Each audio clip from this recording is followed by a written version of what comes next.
Welcome back, everyone, to Let's Play Final Fantasy VII. Last time we took care of some things that we needed to do on Mount Nibble, and this episode we are going to head on to Rocket Town and get the last playable member of the game for our party. And we're also going to get a new vehicle. But real quick, before we head on there, just want to show you a couple things that I did off-screen between the last two episodes. One of which was I actually backtracked through Mount Nibble and Cosmo Canyon, and I picked up a couple HP plus materias and an MP plus materia. So it's up to you if you want to do that. I decided to do that. You don't have to.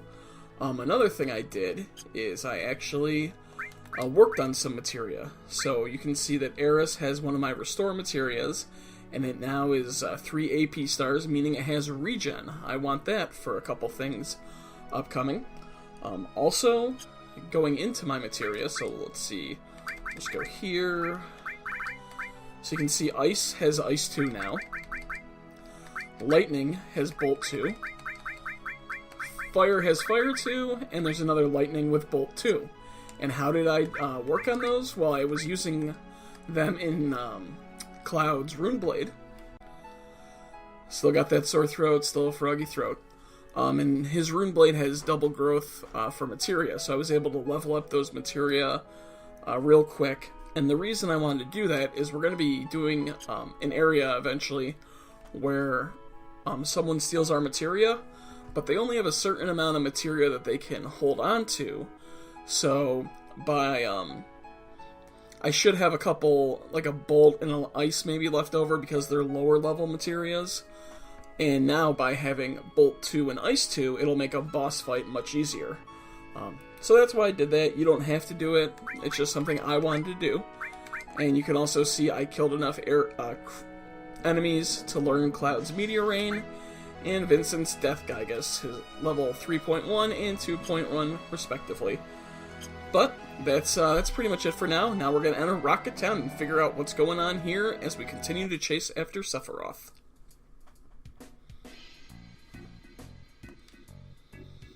What's that? That's nothing but a big phallic-shaped object that's gonna fall down and crush the town, of course. Yep, that's the rocket. That's why it's called Rocket Town.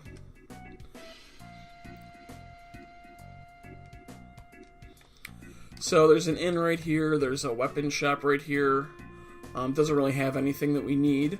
You can see it sells gold armlets for 2,000 gil, which will prompt a lot of you to say, why the hell would we bother stealing them? But whatever. So if you talk to this guy twice, he'll tell you, it used to be a Shinra base where they launched rockets. You saw the leaning rocket, right? That's Shinra number 26. It never got off the ground now. Well, technically it got off the ground for a second. So anyway, like I said, talk to him a second time and he will give you a weapon. You just gotta say that, yeah, well, let's look at the rocket with you.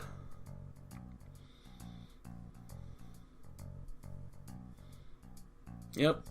Same view as when we walked into town. It's the same old rocket that's rusty and has green stuff that I guess is supposed to be like trees and whatnot, but whatever. You know, leaves, whatever. I get impressed every time I look at it. Blah, blah, blah, blah, blah. Let me give you this. The Yushiyorki.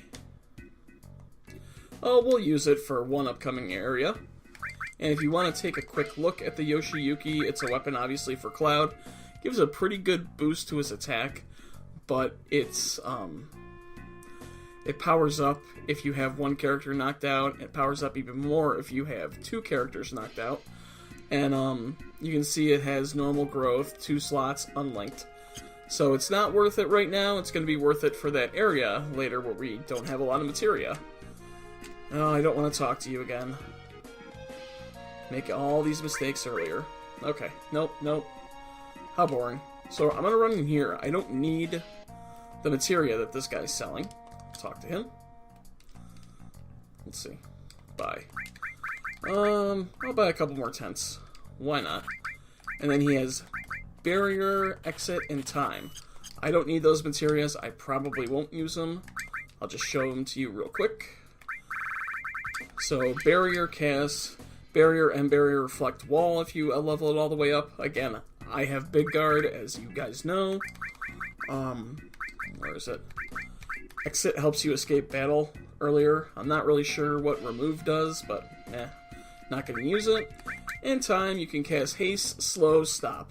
Now, okay, if I could get through an episode without clearing my throat 5,000 times and then having to edit out all the clearings, that would be great. Anyway, time lets you cast haste, you can learn slow and stop. We don't need haste, because I'm pretty sure Big Guard casts haste. And slow and stop, maybe later. As of right now, no. But the reason I'm getting those is because the materia thief that we'll encounter very soon likes to steal rarer materia, and just having those materia makes it more likely that some will be left over for us to use in the boss fight. And I got the gills, so what the hell. Talk to this dude. It's my job to make people laugh all over the world. No, that's all you're gonna say? Okay. Well, that's not really funny, but I like what you got in here. A power source, which will increase our strength by 1. I will use that off screen like I do with all my sources. And we're gonna go to the last house. And this is the house where most of the episode will actually take place. So we're just gonna run in here. We're gonna grab the drill arm, which is a weapon for Barret. And we'll exit out the back door. Oh, look at that. A plane. We haven't had a plane yet in this game, so maybe we can just steal it and it'll be the new vehicle I said we were going to get. There's a Shinra logo on it, the tiny Bronco. This is cool. So Vincent offers to keep watch, I think, while Cloud and Aerith steal it. And this person's going to interrupt us.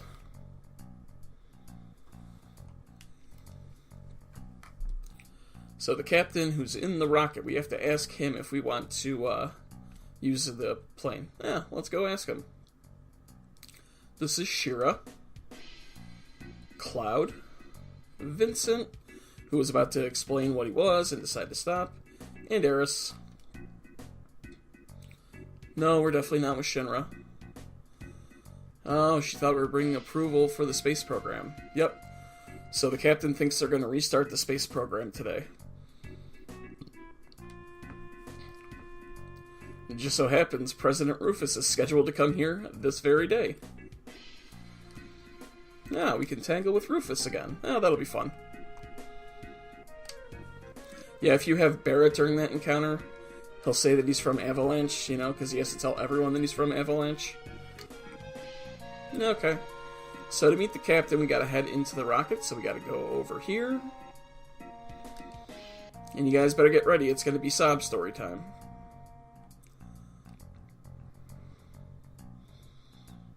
Okay, just run over these bridges across the wires or the ducts that are laying on the ground, and then climb up the ladder here. Shinra Type 26. Looks a lot more upright than it does in the outer shots, but whatever.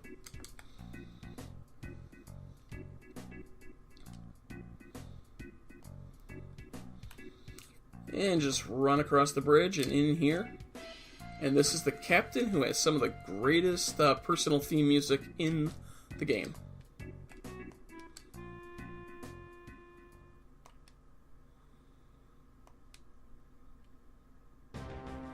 I'm the captain. And this is Sid, one of those recurring Final Fantasy characters. And this time he's an ally, he's a playable party member. I'm going to be using him a lot eventually in the game. Named Sid, everyone calls me Captain though. So you actually want to go down here and ask if we can borrow the tiny Bronco. And Sid loves profanity, which works for me. Are you out of your fucking mind? That's my most cherished possession. I can't let you take it. And then let's ask him about Rufus. And Sid thinks, oh, a young president, one with visions and ideas and dreams. That's what we need.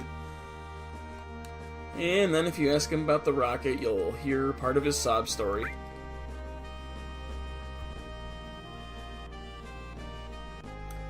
And I'll try to explain it as best as I can, because I'm going to skip through some of the dialogue. Basically, Shinra had a war with Wutai, and they developed a lot of technological gadgets. Now they're a power company, but before they discovered Mako, they were actually a weapons company, and they came up with a rocket engine. There was a lot of excitement about going to space. And finally, after making prototypes, they built a rocket. This one, it's just Shinra 26. Sid says, oh, they chose the best pilot in Shinra. No, in the world. Me. And basically, they were going to go into space, but something happened on the day of the launch, and we'll learn about that in a little bit. And Sid says it has something to do with Shira. The launch got messed up, and they became so anal.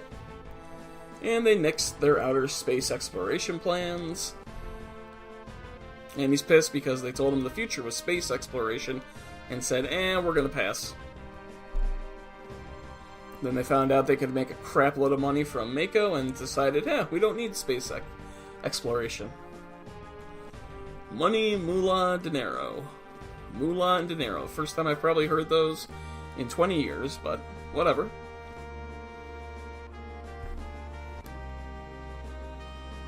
He was supposed to be the first man in space, and now it just sits here. Tilts a little bit more every day, so why haven't people stabilized it? Why haven't people moved away? This rate, I don't know which will be first. This thing falling over or me getting out of here? I know the answer to that one, Sid. So he's hoping a talk with the president will finally get his dream of going into space. Well, that's not going to happen. So we'll just climb down now. If we need to head back where we saw the tiny Bronco to advance the storyline. And that's pretty much all there is to do in Rocket Town. You can pick up a couple of accessories from the weapon shop. You don't need to. There's nothing really great. There's a new weapon for Vincent, but I'm going to stay with the Sniper CR for now. And that's about it. Use the item shop if you need items. If you're wounded, you can use the inn. I used the tent right before I started this area. So I'm pretty good. We got one fight. Technically it's a boss fight. Dude's a pushover. Let's see, so we'll head in here. And as we run in, Shira will greet us and Sid will be soon to follow.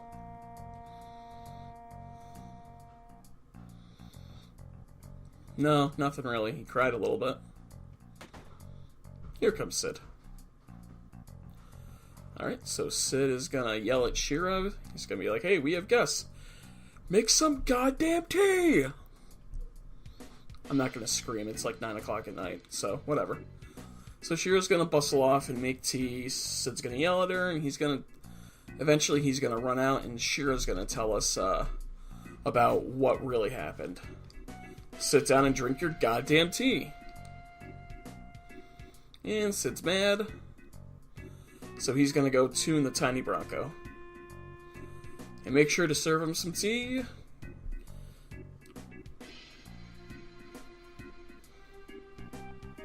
They never actually explain what Shira and Sid's relationship is. They're not married, but they're living together. So I'm not really sure if they're romantically involved or whatever, but like I said, they never actually explain it.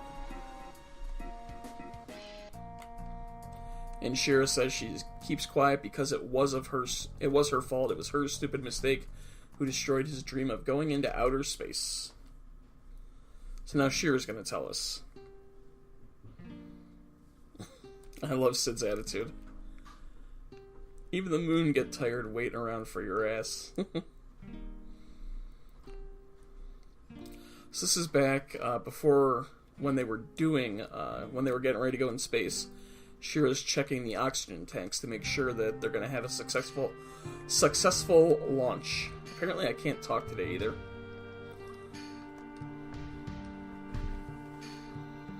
You're not stupid, so be more efficient. So this is the crew that's working with Sid. It's the day of the launch, actually.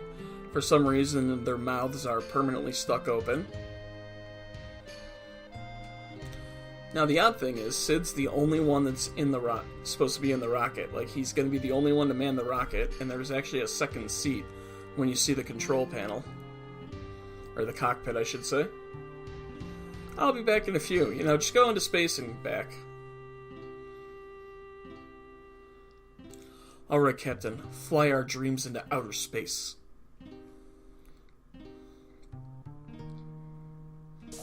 This This part is kind of cheesy, but like I said, Sid's one of my favorite characters to use later in the game. He's super, super powerful. Shinra number 26, ready for launch. And he also has the other triple growth weapon, which we'll be using to master some of our materia. Cloud and Sid have the 2 triple growth materias. Engine pressure rising, 3 minutes to launch. So Sid's like finally gonna get his dream, and the alarm goes because someone wasn't working quick enough.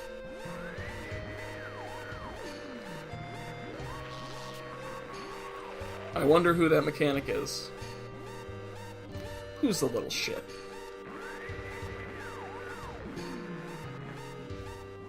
Yep, it's Shira.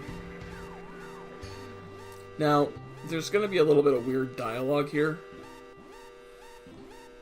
She tells Sid to go ahead with the launch, and he's like, what are you still doing? And she's still checking oxygen tanks because the test wasn't satisfactory. And Sid's like, it's gonna get hot in there, you're gonna be burned to a crisp, you're gonna die, you know that, don't you? So what does Shira say? I don't mind. Insane. If you work in the EMS world, that's a 941 automatic admit to a hospital. Or at least New York State. 941, 2209. Whatever. Doesn't matter. So basically, Shira's continuing to work on the tanks. Meanwhile, they're getting ready to launch, and Sid's like, you're gonna die. So he becomes stuck in a dilemma. Does he launch and kill Shira? Or does he cancel the launch and his dream? Well, considering we know that both of them are alive in present time, you can see what's gonna happen.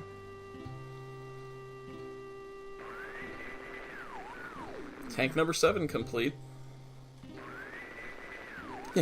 I love how she knows she's gonna die and she's just, I'm just gonna continue with tank checks. Just tank checks. I mean, she's not even dying, to save a bunch of other people. It's not really being a martyr. So they're telling Sid to forget about her. He can't. He doesn't know what to do, so he's got a decision to make in 20 seconds.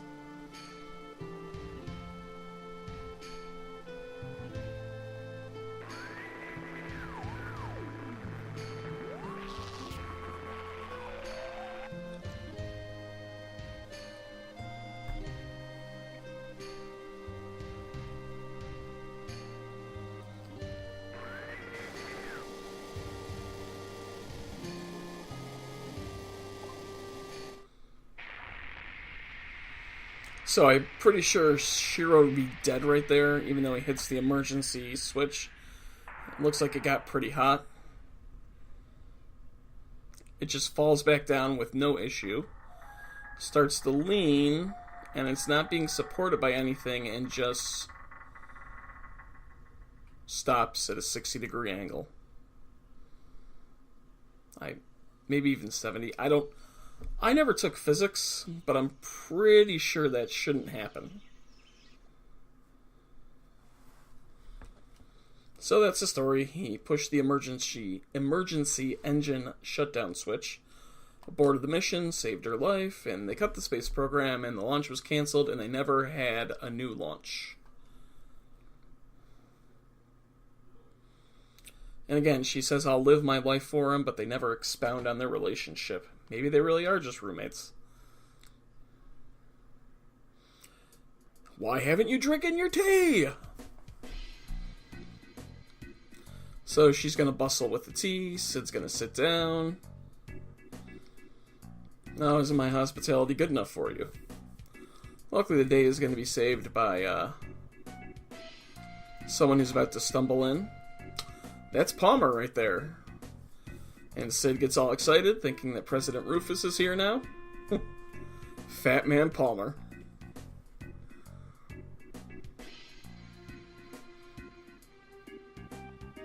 Palmer's like, I don't know. President's outside, why don't you ask him? And Palmer is the head of the space program, and he doesn't know, which is kind of odd. If you remember, the last time we saw Palmer was... Don't say fat, you're fat, Palmer. Last time we saw Palmer was when Sephiroth had killed President Shinra. And Palmer sees the tea. Can I have some with lots of sugar? Okay. Honey? Okay. And oh yeah, don't forget the lard. Is drinking lard in your tea actually something they do in the world? Because that's disgusting. Sugar and honey, fine, but lard? Ugh. Alright, so Palmer won't recognize you if you talk to him. So let's head outside, see what's going on with Sid. Yep, turns out Rufus isn't going to restart the space program. He just wants to borrow the tiny Bronco. Sid's pissed because he got his hopes up. And Rufus says, oh, they're going after Sephiroth, but they were going in the wrong direction. And now they think they know where he's headed, but they have to cross an ocean. Which is weird, because they have an airship, a very good airship that we're eventually going to steal in the future. Why don't you just use the airship to go to where you need to go? Sid gets pissed, and he says, and Rufus says, you seem to forget it was because of Shinra you were able to fly in the first place. So, while they're arguing out here, Shira's like, Palmer's gonna be stealing that tiny Bronco. Maybe you should go stop him.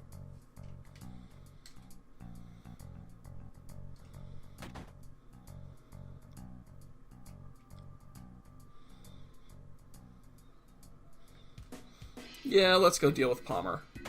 I have my limit break built up. If you don't have your limit bar filled up, that's fine. Palmer's a pushover. Just run up to him and he'll finally remember who you are. We'll be taking the tiny Bronco.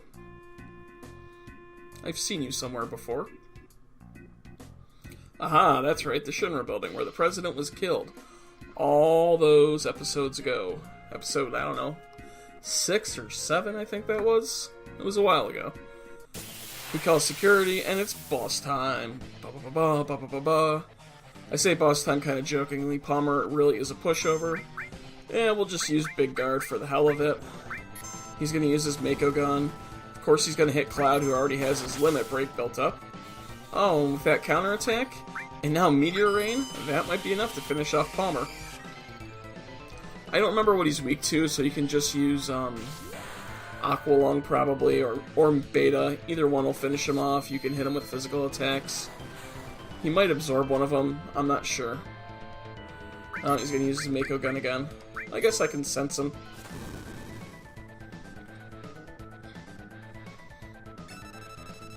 Level 38. He's got a whopping 100 HP left out of 6,000.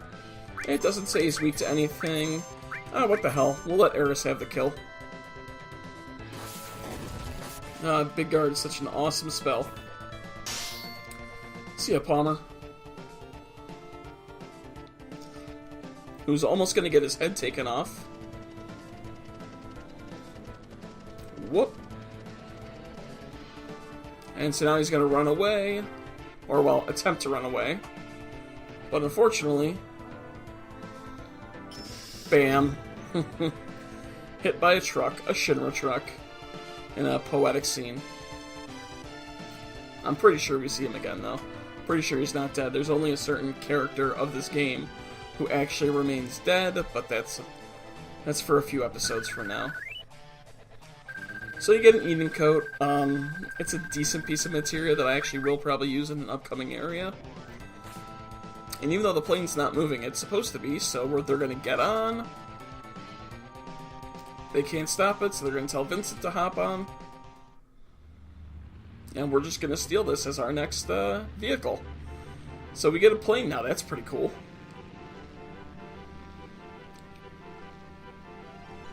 And Rufus is going to say, if I can't have it, no one can have it.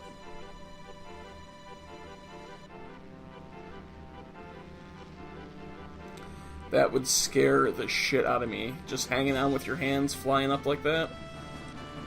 And they're going to start firing at it.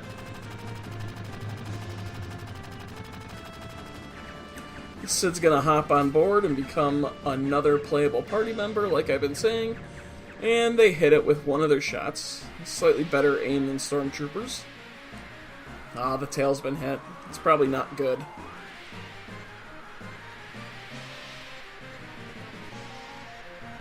Emergency landing. A great line from Sid coming up. This is going to be a big splash. Hold on to your drawers and don't piss in them.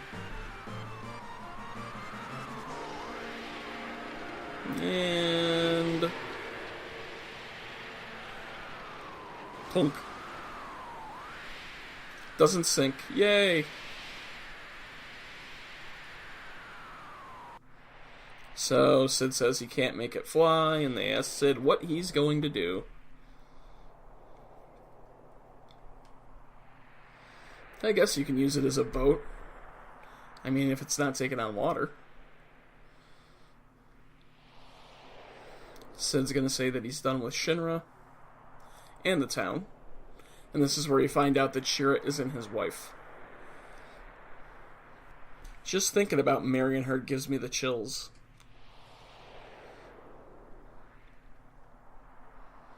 Cloud says we're going to go after a man named Sephiroth. We have to get Rufus someday too, so why don't you come with us and maybe you can get your revenge.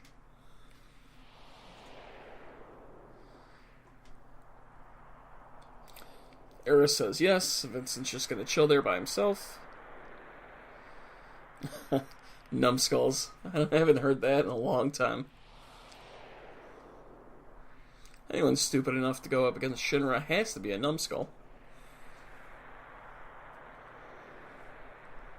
And so Rufus was saying he was going after Sephiroth to the Temple of the Ancients. Now you actually can't go to the Temple of the Ancients yet. You have to stop by the Gold Saucer first. Which is, of course, Temple of the Ancients is on a different continent from here. We're not going to go there just yet. Like I said, to go there, you actually have to stop by the Gold Saucer. But first, I got some stuff I want to do. Some optional stuff. So here's the Tiny Bronco, which is basically a boat. You can fly, you can go on rivers in shallow water, but as you can see, you can't go over the ocean with it. But first things first, this is the Wutai continent, so we're going to stop here for now. I'm actually going to end this episode here. Next episode, we're going to get some more enemy skills, we're going to pick up a couple items, and then we're going to begin the Wutai side quest. So, as always guys, thanks for watching. If you enjoyed the video, smash that thumbs up. I will see you next time.